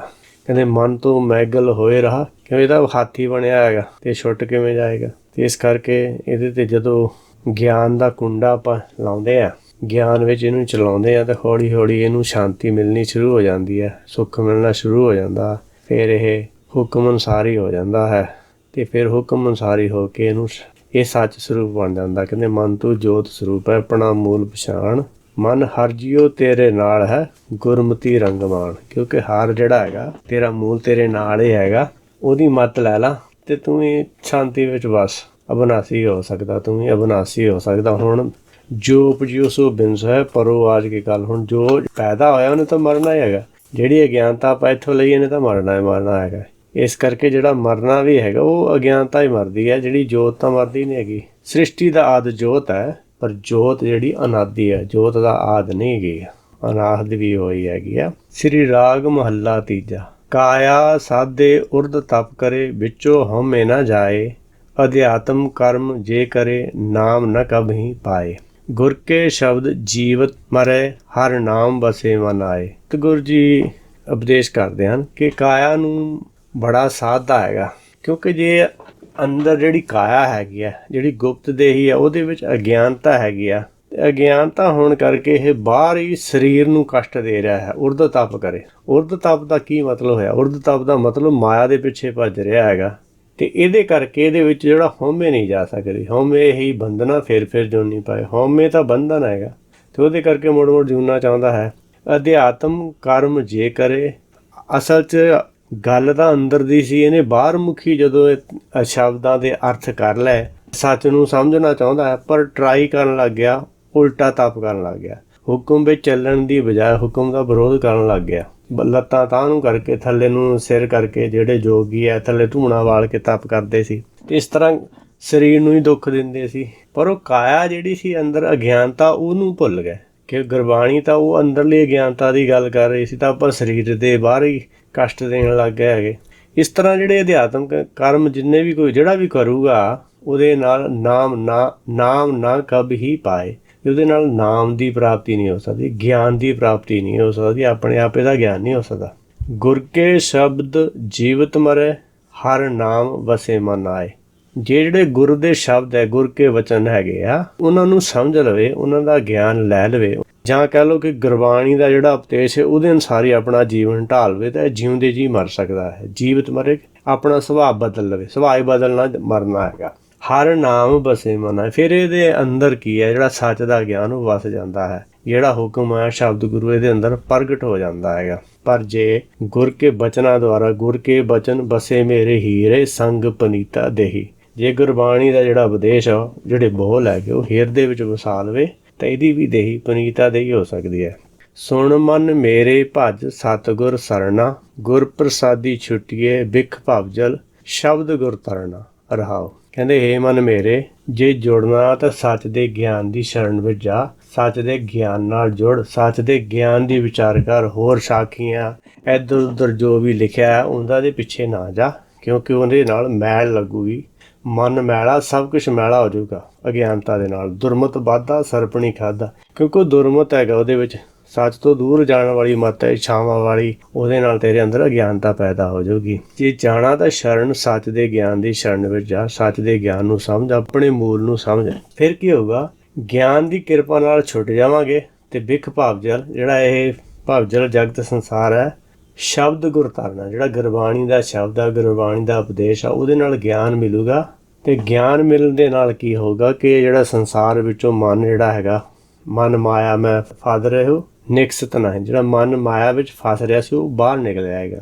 ਬਾਹਰ ਨਿਕਲ ਕੇ ਫਿਰ ਉਹ ਜਿਹੜਾ ਧਿਆਨ ਬਾਹਰ ਮੁਖੀ ਸੀ ਅੰਤਰਮੁਖੀ ਹੋ ਜਾਏਗਾ। ਜਿਉਂ ਅੰਤਰਮੁਖੀ ਹੋਊਗਾ ਤਿਵੇਂ ਤਿਵੇਂ ਗੁਰਬਾਣੀ ਦੀ ਸਮਝ ਆਉਣੀ ਸ਼ੁਰੂ ਹੋ ਜਾਊਗੀ। ਤ੍ਰਿਕੁਟੀ ਛੂਟੇ 10 ਦੁਆਰ ਖੁੱਲੇ, ਜਿੰਨਾ ਚਿਰ ਮਾਥੇ ਤ੍ਰਿਕੁਟੀ ਦ੍ਰਿਸ਼ਟ ਕਰੂਰ, ਬੋਲੇ ਕੌੜਾ ਜੀਵਾ ਕੀ ਫੂੜ। ਹੁਣ ਜਿੰਨਾ ਚਿਰ ਆਪਾਂ ਤ੍ਰਿਕੁਟੀ ਵਿੱਚ ਬੈਠ ਕੇ ਗੁਰਬਾਣੀ ਨੂੰ ਸਮਝਣ ਦੀ ਕੋਸ਼ਿਸ਼ ਕਰਦੇ ਹਾਂ ਤਾਂ ਉਹ ਸਮਝ ਨਹੀਂ ਆਉਂਦੀ, ਕਿਉਂਕਿ ਤ੍ਰਿਕੁਟੀ ਵਿੱਚ ਜਦੋਂ ਆਪਣਾ ਧਿਆਨ ਜਾਂਦਾ, ਜੋ ਦੇਖਦਾ ਉੱਤੇ ਵਿਸ਼ਵਾਸ ਕਰਦਾ ਹੈਗਾ। ਅਤੇ ਇਸ ਕਰਕੇ ਗੁਰਬਾਣੀ ਅੰਦਰ ਦੀ ਗੱਲ ਕਰ, ਜਿਹੜੀ ਚੀਜ਼ ਨਹੀਂ ਦਿਸਦੀ ਉਹਦੇ ਬਾਰੇ ਜਾਣਕਾਰੀ ਹੈ, ਇਸ ਕਰਕੇ ਉਹ ਮੈਨੂੰ ਸਮਝ ਨਹੀਂ ਆਉਂਦੀ ਹੈਗੀ ਆ। ਅਤੇ ਜੇ ਗੁਰਬਾਣੀ ਦੇ ਉਪਦੇਸ਼ ਨੂੰ ਵਿੱਦਿਆ ਸੋਧੇ ਤੱਤ ਲੈ, ਜੇ ਵਿੱਦਿਆ ਨੂੰ ਸੋਧ ਲਵੇ ਅਤੇ ਆਪਣੇ ਅੰਦਰ ਨੂੰ ਸਮਝਣ ਦੀ ਕੋਸ਼ਿਸ਼ ਕਰੇ, ਤਾਂ ਫਿਰ ਇਹ ਜਿਹੜਾ ਭਵਜਲ ਜਗਤ ਸੰਸਾਰ ਹੈ, ਗੁਰਬਾਣੀ ਦੇ ਉਪਦੇਸ਼ ਗੁਰਾਂ ਦੇ ਵਚਨਾਂ ਦੁਆਰਾ ਇਹ ਤਰ ਸਕਦਾ ਹੈ। ਤ੍ਰੈਗੁਣ ਸਭਾ ਧਾਤ ਹੈ, ਦੂਜਾ ਭਾਵ ਵਿਕਾਰ, ਪੰਡਤ ਪੜ੍ਹੇ ਬੰਧਨ ਮੋਹ ਬਾਧਾ, ਨਹਿ ਬੂਝੇ ਵਿਖਿਆ ਪਿਆਰ। ਕਹਿੰਦੇ ਜਿਹੜੇ 3 ਗੁਣ ਹੈਗੇ, ਸਾਰੀ ਧਾਤ ਹੈਗੀ ਆ, ਮਾਇਆ ਦੀਆਂ ਇੱਛਾਵਾਂ ਹੀ ਹੈਗੀਆਂ। ਇਹਦੇ ਵਿੱਚ ਦੂਜਾ ਭਾਵ ਵਿਕਾਰ ਹੈ, ਕਾਮ ਕ੍ਰੋਧ ਲੋਭ ਅਹੰਕਾਰ ਹੈ। 3 ਗੁਣਾਂ ਨੂੰ ਜਿੰਨਾ ਚਿਰ ਰਜਗੁਣ ਤਮਗੁਣ ਸਤਗੁਣ ਕਹੀਏ, ਇਹ ਸਭ ਤੇਰੀ ਮਾਇਆ। ਹੁਣ ਇਹ ਜਿਹੜੇ 3 ਗੁਣਾਂ ਨੂੰ ਜਿੰਨਾ ਚਿਰ ਮੰਨਦਾ ਹੈਗਾ, ਉਨਾ ਚਿਰ ਇਹ ਮਾਇਆ ਦੇ ਵਿੱਚ ਹੀ ਹੈਗਾ, ਭਰਮ ਦੇ ਆਂਡੇ ਵਿੱਚ ਹੀ ਬੰਦ ਹੈਗਾ, ਤੇ ਉਹਦੇ ਕਰਕੇ ਇਹਦੇ ਨਾਲ ਵਿੱਚ ਬੇਕਾਰ ਵੀ ਹੈਗਾ। ਕਹਿੰਦੇ ਪੰਡਤ ਪੜ੍ਹੇ ਬੰਧਨ ਮੋਹ ਬਾਧਾ। ਜਿਹੜਾ ਪੰਡਤ ਹੈ ਉਹ ਗਿਆਨ ਨੂੰ ਪੜ੍ਹਦਾ ਹੈ, ਪਰ ਅਸਲ ਵਿੱਚ ਬੰਧਨਾਂ ਵਿੱਚ ਬੰਨਿਆ ਹੋਇਆ ਹੈ ਤੇ ਬੁੱਝਦਾ ਨਹੀਂ, ਕਿਉਂਕਿ ਉਹਨੂੰ ਮਾਇਆ ਨਾਲ ਪਿਆਰ ਹੈਗਾ। ਜਿੰਨਾ ਚਿਰ ਆਪਣਾ ਜਿਹੜਾ ਆਪਣੇ ਸੰਸਾਰੀ ਚੀਜ਼ਾਂ ਨਾਲ ਜਾਂ ਆਪਣੇ ਸਰੀਰ ਨਾਲ ਆਪਾਂ ਨੂੰ ਪਿਆਰ ਹੈਗਾ, ਉਹਨਾਂ ਚਿਰ ਆਪਾਂ ਜੋਤ ਨੂੰ ਨਹੀਂ ਸਮਝ ਸਕਦੇ। ਜਦੋਂ ਆਪਾਂ ਕਿਸੇ ਚੀਜ਼ ਨੂੰ ਵੀ ਸਮਝ, ਜੈਸਾ ਸੇਵੇ ਤੈਸਾ ਹੋਏ। ਜੇ ਆਪਾਂ ਕਿਸੇ ਚੀਜ਼ ਨੂੰ ਸਮਝਦੇ ਹੈਗੇ ਆ, ਜੇ ਬੱਚਾ ਸਕੂਲੇ ਗਿਆ ਹੈ ਤੇ ਜੇ ਉਹਦਾ ਸਕੂਲ ਵਿੱਚ ਪੜ੍ਹਨ ਵਿੱਚ ਧਿਆਨ ਹੈ, ਤਾਂ ਹੀ ਉਹ ਪੜ੍ਹਾਈ ਕਰ ਸਕਦਾ ਹੈ। ਪਰ ਜੇ ਉਹਦੇ ਧਿਆਨ ਵਿੱਚ ਉੱਥੇ ਕੋਈ ਗੇਮਾਂ ਦੀ ਵਿਚਾਰ ਆ ਰਿਹਾ ਹੈ ਤਾਂ ਫਿਰ ਉਹ ਸਕੂਲ ਵਿੱਚ ਬੈਠਾ ਵੀ ਉਹਦਾ ਧਿਆਨ ਘਰ ਵਿੱਚ ਹੈਗਾ ਅਤੇ ਉਹ ਪ੍ਰੋਪਰ ਆਪਣੀ ਵਿੱਦਿਆ ਨਹੀਂ ਲੈ ਸਕਦੇ। ਇਸੇ ਤਰ੍ਹਾਂ ਜੇ ਆਪਾਂ ਬਾਣੀ ਦੀ ਵਿਚਾਰ ਕਰ ਰਹੇ ਹਾਂ, ਆਪਣੇ ਮਨ ਵਿੱਚ ਫੁਰਨੇ ਹੋ ਰਹੇ ਕੰਮਾਂ ਦੇ ਆ ਰਹੇ ਹੈਗੇ ਆ, ਅਤੇ ਉਹਦੇ ਕਰਕੇ ਆਪਣਾ ਜਿਹੜਾ ਹੈਗਾ ਆਪਾਂ ਬੰਧਨ ਵਿੱਚ ਬੰਦੇ ਆ, ਕਿਉਂਕਿ ਆਪਣਾ ਮਾਇਆ ਨਾਲ ਪਿਆਰ ਹੈਗਾ। ਇੱਦਾਂ ਹੀ ਪੰਡਿਤ ਕਰਦਾ ਸੀ, ਦੂਸਰਿਆਂ ਨੂੰ ਬਾਹਰੋਂ ਬਾਹਰ ਗਿਆਨ ਦੇ ਰਿਹਾ ਸੀ, ਪਰ ਅੰਦਰ ਉਹਦੇ ਮਾਇਆ ਦਾ ਲਾਲਚ ਸੀ। ਜੇ ਆਪਣੇ ਅੰਦਰ ਵੀ ਇੱਦਾਂ ਹੀ ਹੈ ਤਾਂ ਆਪਾਂ ਵੀ ਸੱਚ ਨੂੰ ਸਮਝ ਨਹੀਂ ਸਕਦੇ, ਆਪਣੇ ਆਪੇ ਦੀ ਖੋਜ ਨਹੀਂ ਕਰ ਸਕਦੇ। ਸਤਿਗੁਰ ਮਿਲੀਐ ਤ੍ਰਿਕੁਟੀ ਛੂਟੇ, ਚੌਥੇ ਪਦ ਮੁਕਤ ਦੁਆਰ। ਹੁਣ ਕਹਿੰਦੇ ਕਿ ਜਦੋਂ ਸੱਚ ਦਾ ਗਿਆਨ ਮਿਲ ਜਾਂਦਾ ਫਿਰ ਤ੍ਰਿਕੁਟੀ ਛੁੱਟਦੀ ਹੈ, ਫਿਰ ਚੌਥੇ ਪਦ ਵਿੱਚ ਜਾਂਦਾ ਹੈਗਾ, ਅਤੇ ਚੌਥਾ ਪਦ ਜਿਹੜਾ ਉਹ ਮੁਕਤੀ ਦਾ ਦੁਆਰ ਹੈਗਾ। ਕਿਉਂਕਿ ਜਿੰਨਾ ਚਿਰ ਆਪਾਂ ਮਾਇਆ ਨਾਲ ਜੁੜੇ ਹੋਏ ਹਾਂ, ਧਿਆਨ ਆਪਣਾ ਮਾਇਆ ਵਿੱਚ ਰਹਿੰਦਾ ਹੈ, ਆਪਾਂ ਨੂੰ ਸੱਚ ਦੀ ਸਮਝ ਨਹੀਂ ਆਉਂਦੀ, ਕਿਉਂਕਿ ਆਪਣਾ ਜਿਹੜਾ ਸਾਰਿਆਂ ਦਾ ਧਿਆਨ ਜਿਹੜਾ ਬਾਹਰ ਮੁਖੀ ਹੈ, ਆਪਾਂ ਬਾਹਰ ਹੀ ਲੱਭ ਰਹੇ ਹਾਂ, ਪਰ ਜਿਹਨੂੰ ਲੱਭਣਾ ਉਹ ਤਾਂ ਅੰਦਰ ਹੈਗਾ। ਨੌਨਿਧ ਅੰਮ੍ਰਿਤ ਪ੍ਰਭ ਕਾ ਨਾਮ, ਦੇਹੀ ਮੇਂ ਇਸਕਾ ਵਿਸਰਾਮ, ਅਤੇ ਉਹ ਦੇਹੀ ਦੇ ਵਿੱਚ ਹੈ ਅਤੇ ਉਹਨੂੰ ਲੱਭ ਸਕਦੇ ਹੈਗੇ, ਆਕਾਸ਼ ਵਿੱਚ, ਹਿਰਦੇ ਵਿੱਚ, ਕਾਇਆ ਵਿੱਚ ਹੈਗਾ। ਹੁਣ ਜਦੋਂ ਧਿਆਨ ਬਾਹਰ ਮੁਖੀ ਛੱਡ ਕੇ ਅੰਤਰਮੁਖੀ ਕਰਦੇ, ਕਿ ਸੱਚ ਦਾ ਗਿਆਨ ਜਿਹੜੇ ਗੁਰਬਾਣੀ ਦੇ ਬਚਨ ਜਾਂ ਗੁਰਬਾਣੀ ਦਾ ਉਪਦੇਸ਼ ਹੈਗਾ ਉਹ ਲਿਆ ਹੈਗਾ, ਉਹਦੀ ਸਮਝ ਆਈ ਹੈ। ਉਹਨੇ ਕਿਹਾ ਤੇਰਾ ਤ੍ਰਿਕੁਟੀ ਵਿੱਚ ਜਿਹੜਾ ਤੂੰ 10ਵਾਂ ਦੁਆਰ ਮੰਨਦਾ ਹੈਗਾ ਇਹ ਝੂਠ ਹੈਗਾ, ਅਤੇ ਜਿਹੜਾ 10ਵਾਂ ਦੁਆਰ ਆ ਉਹ ਹਿਰਦੇ ਵਿੱਚ ਹੈਗਾ। ਰਾਮ ਨਾਮ ਜਪ ਹਿਰਦੇ ਮਾਹੇ, ਨਾਨਕ ਪਤ ਸੇਤੀ ਕਰ ਜਾਏ। ਜਿਹੜਾ ਰਾਮ ਦਾ ਗਿਆਨ ਹੈ ਉਹ ਹਿਰਦੇ ਵਿੱਚ ਸਮਝ, ਹਿਰਦੇ ਵਿੱਚ ਵਿਚਾਰ ਕਰ, ਗੁਰ ਕੀ ਸੇਵਾ ਸ਼ਬਦ ਉਚਾਰ, ਤਾਂ ਹੀ ਕਿਹਾ ਗਿਆ ਹੈਗਾ। ਤ੍ਰਿਕੁਟੀ ਛੁੱਟੂਗੀ ਫਿਰ ਤੈਨੂੰ ਚੌਥੇ ਪਦ ਦੀ ਸਮਝ ਆਏਗੀ, ਅਤੇ ਜਿਹੜੀ ਅਗਿਆਨਤਾ ਤੂੰ ਛੱਡ ਦੇਂਗਾ। ਕਿਉਂਕਿ ਜਦੋਂ ਤੂੰ ਜੇ ਆਪਾਂ ਨੂੰ ਕਿਸੇ ਨੇ ਦੱਸ ਦਿੱਤਾ ਵੀ ਜਿਹੜਾ ਖਜ਼ਾਨਾ ਤੁਹਾਡੇ ਅੰਦਰ ਦੱਬਿਆ, ਪਰ ਤੁਸੀਂ ਬਾਹਰ ਲੱਭ ਰਹੇ, ਬਾਹਰੋਂ ਤਾਂ ਮਿਲਣਾ ਹੀ ਨਹੀਂ ਹੈਗਾ। ਅਤੇ ਜੇ ਤੁਹਾਨੂੰ ਕੋਈ ਗਿਆਨ ਕਰਾ ਦੇਵੇ ਜਿਹੜਾ ਖਜ਼ਾਨਾ ਹੈਗਾ ਉਹ ਤੇਰੇ ਅੰਦਰ ਹੈਗਾ, ਅਤੇ ਉਹਨੂੰ ਅੰਦਰੋਂ ਖੋਜ, ਜਦੋਂ ਅੰਦਰੋਂ ਖੋਜਾਂਗੇ ਲੱਭੇ ਜਾਣਾ, ਕਿਉਂਕਿ ਉੱਥੇ ਤਾਂ ਹੈਗਾ ਹੀ ਹੈਗਾ। ਇਸ ਕਰਕੇ ਜਦੋਂ ਸੱਚ ਦਾ ਗਿਆਨ ਮਿਲਦਾ ਹੈਗਾ, ਤ੍ਰਿਕੁਟੀ ਨੂੰ ਛੱਡ ਕੇ ਜਿਹੜਾ ਅੰਤਰਮੁਖੀ ਖੋਜ ਕਰਦੇ ਹਾਂ, ਗੁਰਬਾਣੀ ਦੀ ਵਿਚਾਰ ਕਰਦੇ ਹਾਂ, ਉਹਦੇ ਨਾਲ ਜਿਹੜਾ ਆਪਣਾ ਮੂਲ ਹੈਗਾ ਉਹਨੂੰ ਗਿਆਨ ਹੁੰਦਾ ਹੈ, ਅਤੇ ਉਹਨੂੰ ਸਮਝ ਆਉਂਦੀ ਕਿ ਮੈਂ ਕਿਹੜੇ ਕੰਮ ਲਈ ਆਇਆ ਹੈ, ਤਾਂ ਫਿਰ ਉਹ ਆਪਣੇ ਅਸਲੀ ਕੰਮ ਵੱਲ ਲੱਗਦਾ ਹੈ। ਇਸ ਤਰ੍ਹਾਂ ਉਹ ਚੌਥੇ ਪਦ ਵੱਲ ਨੂੰ ਫਿਰ ਚੱਲਦਾ ਹੈ, ਫਿਰ ਮੁਕਤ ਹੁੰਦਾ ਹੈ। ਮੇਰਾ ਮਨ ਇੱਥੇ ਫਸਿਆ ਤਾਂ ਮੈਨੂੰ ਇੱਥੇ ਆਉਣਾ ਹੀ ਪਵੇਗਾ। ਮੁਕਤ ਤਾਂ ਹੋਊਗਾ ਨਾ ਜੇ ਗਿਆਨ ਲਊਗਾ ਤਾਂ। ਗੁਰ ਤੇ ਮਾਰਗ ਪਾਈਏ ਚੂਕੇ ਮੋਹ ਗਵਾਰ, ਸ਼ਬਦ ਮਰੇ ਤਾਂ ਉਧਰੇ ਪਾਏ ਮੋਖ ਦੁਆਰ। ਕਹਿੰਦੇ ਗਿਆਨ ਜਿਹੜਾ ਹੈਗਾ, ਗਿਆਨ ਦੇ ਨਾਲ ਰਸਤਾ ਲੱਭਦਾ ਹੈਗਾ, ਗਿਆਨ ਦੇ ਨਾਲ ਜਿਹੜਾ ਰਸਤਾ ਜਿਹੜਾ ਮਾਰਗ ਉਹ ਪਾਈਦਾ ਹੈਗਾ, ਅਤੇ ਫਿਰ ਜਿਹੜਾ ਅੰਦਰ ਮੋਹ ਦਾ ਅਗਿਆਨ ਹੈ, ਅੰਧੇਰਾ ਹੈਗਾ, ਗੁਬਾਰ ਦਾ ਮਤਲਬ, ਉਹ ਫਿਰ ਚੁੱਕ ਜਾਂਦਾ ਹੈ, ਖਤਮ ਹੋ ਜਾਂਦਾ ਹੈ। ਸ਼ਬਦ ਮਰੇ ਤਾਂ ਉਧਰੇ, ਕਹਿੰਦੇ ਸ਼ਬਦ ਦੇ ਨਾਲ ਜੇ ਮਰੇ ਤਾਂ ਫਿਰ ਉਧਰਦਾ ਹੈ, ਤਾਂ ਫਿਰ ਇਹ ਮੁਕਤੀ ਦਾ ਦੁਆਰਾ ਪਾ ਲੈਂਦਾ ਹੈ। ਜਿਸਕੇ ਅੰਤਰ ਗਿਆਨ ਪ੍ਰਗਾਸ, ਉਸ ਸਥਾਨ ਕਾ ਨਾਹੀ ਵਿਨਾਸ਼। ਜੈ ਗਿਆਨ ਤੈ ਧਰਮ ਹੈ। ਹੁਣ ਜੇ ਧਰਮ ਵਿੱਚੋਂ ਗਿਆਨ ਮਿਲਦਾ ਹੈਗਾ ਤਾਂ ਧਰਮ ਹੈਗਾ, ਅਤੇ ਜੇ ਆਪਾਂ ਕੋਈ ਚੀਜ਼ ਪੜ੍ਹਦੇ ਉਹਦੇ 'ਚੋਂ ਗਿਆਨ ਤਾਂ ਮਿਲਦਾ ਹੀ ਨਹੀਂ ਹੈਗਾ, ਫਿਰ ਉਹਨੂੰ ਪੜ੍ਹਨ ਦਾ ਫਾਇਦਾ ਕੀ ਹੋਇਆ।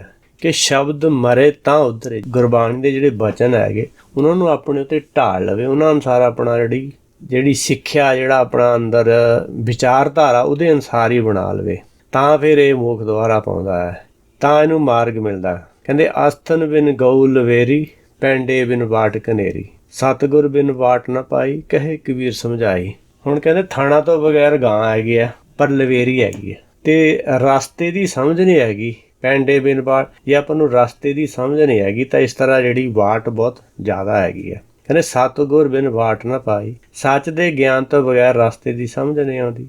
ਕਹੇ ਕਬੀਰ ਸਮਝਾਈ, ਕਬੀਰ ਜੀ ਇਹ ਸਮਝਾ ਕੇ ਕਹਿੰਦੇ ਹਨ ਕਿ ਜਿੰਨਾ ਚਿਰ ਆਪਾਂ ਨੂੰ ਪਤਾ ਹੀ ਨਹੀਂ ਜੁੜਨਾ ਕਿਹਦੇ ਨਾਲ ਹੈਗਾ, ਅਤੇ ਉੱਦਾਂ ਹੀ ਆਪਾਂ ਇਮੈਜੀਨੇਸ਼ਨ ਕਰ ਰਹੇ ਹਾਂ, ਤਾਂ ਉਹਦੇ ਨਾਲ ਕਦੇ ਵੀ ਆਪਾਂ ਨੂੰ ਸੱਚ ਦਾ ਗਿਆਨ ਨਹੀਂ ਹੋ ਸਕਦਾ। ਕਿਉਂਕਿ ਜੈਸਾ ਸੇਵੇ ਤੈਸਾ ਹੋਏ, ਪਹਿਲਾਂ ਆਪਾਂ ਨੂੰ ਗਿਆਨ ਲੈਣ ਦੀ ਜ਼ਰੂਰਤ ਹੈਗੀ ਹੈ। ਪ੍ਰਣਵੈ ਨਾਨਕ ਅਗੰਮ ਸੁਣਾਵੇ, ਗੁਰ ਚੇਲੇ ਕੀ ਸੰਧੀ ਮਿਲਾਵੇ। ਸਭ ਤੋਂ ਪਹਿਲਾਂ ਆਪਾਂ ਨੂੰ ਮਨ ਤੇ ਚਿੱਤ ਇੱਕ ਕਰਨਾ ਹੈਗਾ, ਮਨ ਤੇ ਚਿੱਤ ਇੱਕ ਕਰਕੇ ਗੁਰਬਾਣੀ ਨੂੰ ਸਮਝਣਾ ਹੈਗਾ, ਫਿਰ ਉਹਦੇ ਵਿੱਚੋਂ ਗਿਆਨ ਮਿਲੇਗਾ।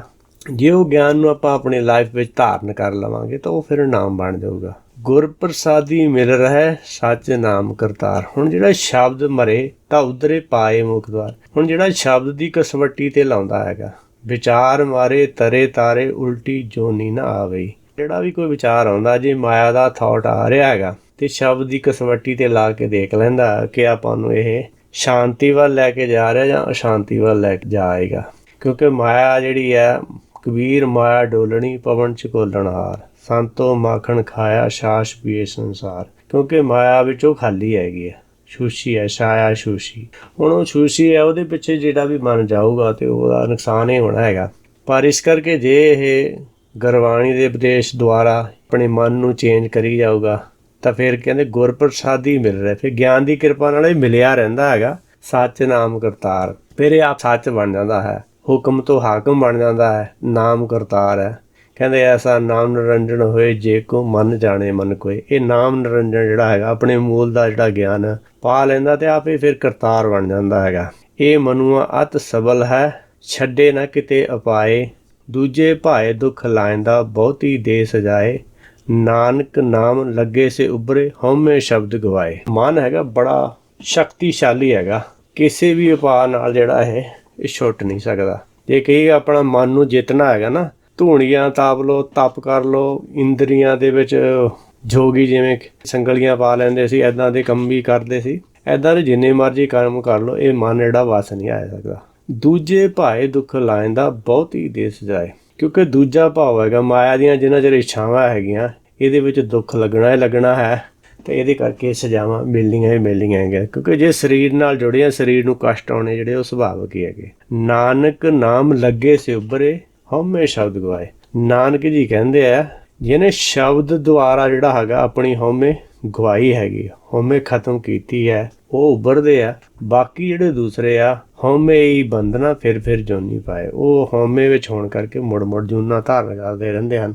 ਪਰ ਜਿਹੜੇ ਸ਼ਬਦ ਲੱਗਦੇ ਆ, ਸ਼ਬਦ ਦਾ ਮਤਲਬ ਇਹ ਜੇ ਸ਼ਬਦ ਦੀ ਸਮਝ ਆਈ ਆ, ਜਿਹੜੀ ਸਮਝ ਆਈ ਆ ਉਹਨੂੰ ਆਪਾਂ ਅਪਣਾ ਲਿਆ ਤਾਂ ਆਪਾਂ ਵੀ ਸ਼ਬਦ ਉਹ ਰੂਪ ਹੋ ਗਏ। ਜੇ ਆਪਾਂ ਕਰਾਂਗੇ ਤਾਂ ਜਿਹੜਾ ਮਨ ਹੈਗਾ ਇਹ ਮੰਨ ਸਕਦਾ ਹੈਗਾ। ਕਿਉਂਕਿ ਮਨ ਜਿਹੜਾ ਹੈਗਾ ਮੱਤ ਵਿੱਚ ਰਤਨ ਜਵਾਹਰ ਮਾਣਕ, ਜੇ ਇੱਕ ਗੁਰ ਕੀ ਸਿੱਖ ਸੁਣੀ। ਹੁਣ ਜੇ ਆਪਾਂ ਸੱਚ ਵਾਲੀ ਮੱਤ ਲਵਾਂਗੇ ਤੇ ਅੰਦਰ ਜਿਹੜੇ ਜਵਾਹਰ ਮਾਣਕ ਜਿਹੜੇ ਗੁਰ ਦੇ ਬਚਨ ਹੈਗੇ, ਉਹ ਮੁੱਲ ਗੁਣ ਮੁੱਲ ਵਪਾਰ ਹੈਗਾ, ਇਹ ਅੰਦਰ ਪ੍ਰਗਟ ਹੋ ਜਾਣਗੇ। ਜਿਹੜਾ ਇੱਕ ਹੈਗਾ, ਜਿਹੜੇ ਸੱਚ ਸਰੂਪ ਹੈਗੇ, ਅਕਾਲ ਸਰੂਪ ਹੈ, ਜੇ ਉਹਨਾਂ ਦੀ ਸਿੱਖਿਆ ਨੂੰ ਲਵਾਂਗੇ ਤਾਂ। ਹੁਣ ਕਿਉਂਕਿ ਜਿਹੜਾ ਹੁਕਮ ਹੈ ਉਹਨਾਂ ਦੀ ਸਿੱਖਿਆ ਹੀ ਹੈਗੀ ਆ, ਉਹਨਾਂ ਦੀ ਸਿੱਖਿਆ ਹੀ ਹੈਗੀ ਕਿ ਭਾਈ ਤੁਸੀਂ ਇੱਥੇ ਫਸੇ ਹੋਏ ਆ ਤੇ ਆਪਣੇ ਹਉਮੈ ਕਰਕੇ ਤੇ ਹਉਮੈ ਨੂੰ ਛੱਡ ਦਿਓ ਤਾਂ ਤੁਸੀਂ ਵੀ ਸੱਚਖੰਡ ਵਾਸਾ ਕਰ ਸਕਦੇ ਹੋ। ਵਾਹਿਗੁਰੂ ਜੀ ਕਾ ਖਾਲਸਾ, ਵਾਹਿਗੁਰੂ ਜੀ ਕੀ ਫਤਿਹ।